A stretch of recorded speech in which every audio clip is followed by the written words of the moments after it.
Kanyang mensahe sa Monday flag raising ceremony sa Campo Crame, pinasalamatan ni Acting Chief PNP, Police Lieutenant General Jose Melencio Nartates Jr. ang mga pulis na mabilis na tumugon sa mga mamamayang naapektuhan ng lindol sa Mindanao, partikular na sa Davao Oriental. Aniya ang ipinakitang kahandaan at pagkakaisa ng mga kapulisan ay sumasalamin sa direksyon na istahakin ng organisasyon. Binigyang diin din ni Police Lieutenant General Nartates ang pagpapatupad ng PNP Focus Agenda bilang gabay sa pagbuo ng bagong PNP para sa bagong Pilipinas na nakatuon sa tamang pamamahala ng yaman, kapakanan ng mga kapulisan at pinaigting na operasyon laban sa illegal na droga, loose firearms, terorismo at cybercrimes.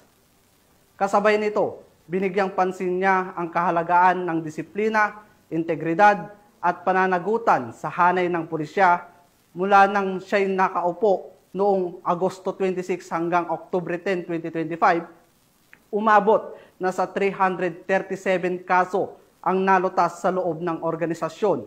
Patunay ang seryosong kampanya laban sa katiwalian. Pinuri ni Police Lieutenant General Nartates ang maayos na paghawak ng PNP sa mga rally sa Metro Manila at hinimok ang patuloy na pagtutulungan ng pamahalaan at mamamayan upang makamit ang ligtas at mapayapang komunidad.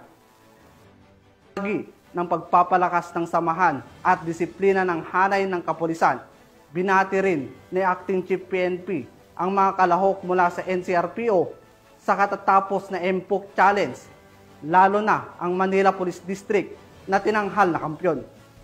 Bilang halimbawa ng pagkakaisa at husay sa koordinasyon. Sa pagtatapos ng kanyang mensahe, muling iginiit ni Police Lieutenant General Nartates na ang pagbabago ng PNP ay nagsisimula sa bawat pulis na may malasakit, disiplina at integridad.